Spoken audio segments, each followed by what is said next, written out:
কি কপাল, বাইরে বৃষ্টি দেখে খিচুড়ি চাপালাম। হ্যাঁ, বাইরে বৃষ্টি দেখে খিচুড়ি চাপালাম, আর বৃষ্টি তো বন্ধ।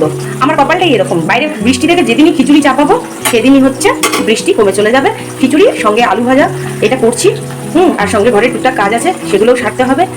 এই দেখুন, এগুলো কি পাতা আপনারা আগেও দেখেছেন, তা কে কে দেখে চিনতে পারছেন ঝটপট কমেন্ট করে বলুন।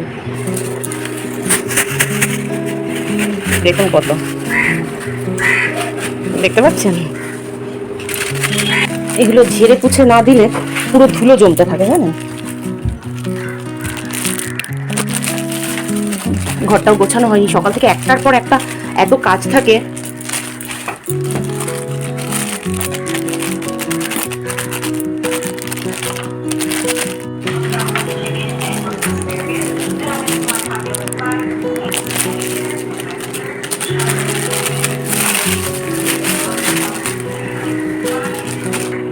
এই যে খিচুড়িটা হয়ে গেছে, আর একটু জল দিতে লাগবে, কারণ কি পাতলাটা ভালোবাসে, বেশি ঘন খিচুড়িটা ভালোবাসে না। সাথে বলেছে তাই এই জন্য এতটা বেশি। এটা ফুটছে, আর এইদিকে আমার আলু ভাজাও হয়ে গেছে। তার ফাঁকেই কাজ। দেখুন, বাঙালি বেরি মানেই বলেছি না, একদম সবসময় দেখুন টেবিলের ওপর জমতেই থাকে। দেখুন, পার্স থেকে আরম্ভ করে, ওষুধ থেকে আরম্ভ করে, A to Z। যত গোছাই আর তত হচ্ছে এখানে জমতে থাকে। আমিও চশমা ফশমা যা পাই তাই এখানে তাড়াহুড়ো চোটে রেখে। কেন, কোথায় উঠছিস? দেখুন, সকাল থেকে পড়তে বসেছিল, এই খাটের অবস্থা দেখুন, এই হচ্ছে খাটের অবস্থা। সকাল থেকে পড়তে বসেছিল, একটাও কাজ করিস নি আজকে, খাওয়া দেওয়া হবে না। গিটারের কি অবস্থা, মানে সব কিছুই আমাকেই ঝেড়ে পুছে সব কিছু করে রাখতে হয়। পড়াশোনাটা করছি তো ফিউচারে কাজ করতে পারি। কি পড়াশোনাটা করছি তো ফিউচারে কাজ করতে পারি। ও, তাই জন্যে এত বেলা পর্যন্ত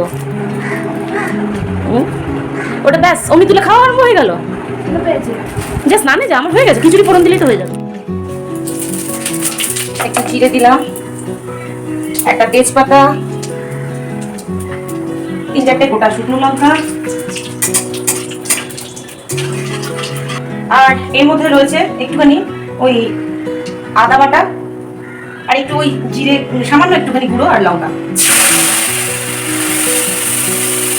কিচ্ছু না, জাস্ট এটা কষিয়ে জলটা মরে গেলে আমি খিচুড়ির মধ্যে ঢেলে দেবো।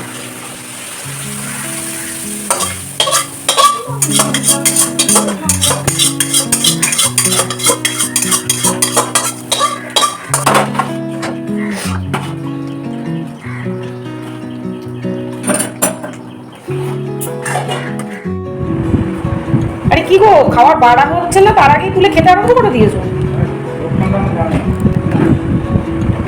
দেখুন কি অবস্থা, খাওয়া বাড়া হয়নি, তার আগে থেকেই নিয়ে খেতে শুরু করে দিয়েছে।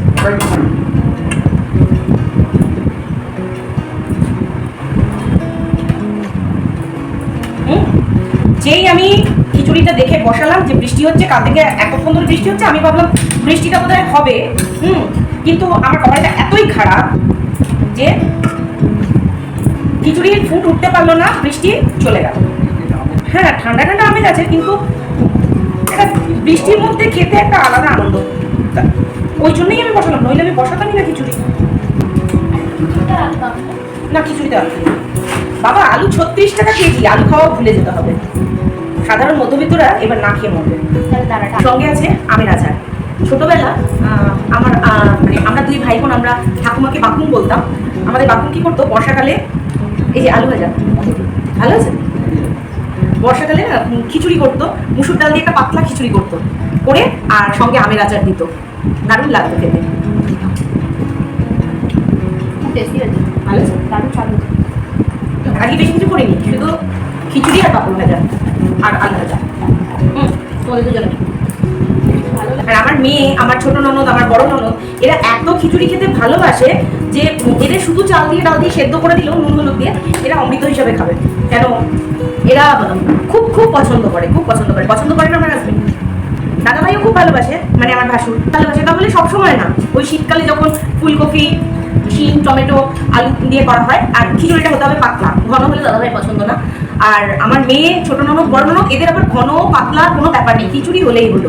আর আমার বর তো একদমই পছন্দ করতো না, এখন চাপে পড়ে খাচ্ছে। মানে তিনটে প্রাণী, মা নেই, মা বেড়াতে গেছে দুদিনের জন্য, তা তিনটে প্রাণী কি আলাদা আলাদা করে করবো? দুজনের জন্য খিচুড়ি, একজনের জন্য ভাত, এরকম তো করা সম্ভব নয়। ওই জন্যই বললাম বললে তাহলে একদম পাতলা করবে। আমি নিয়ে আসছি এই যে আমের আচার, সত্য করেছি নতুন, এখনো সেরকম ভাবে মজেনি, কিছু হয়নি, তার থেকে নিয়ে মানে খাওয়া আরম্ভ হয়ে গেছে। আর আমি তো ওই তেলটা ঢেলে ঢেলে মুড়ি, ভাত সব কিছুর সঙ্গে খেয়ে নিই। আমার ওই আচারের তেলের গন্ধটা খুব ভালো লাগে। আচ্ছা তুমি খাবি?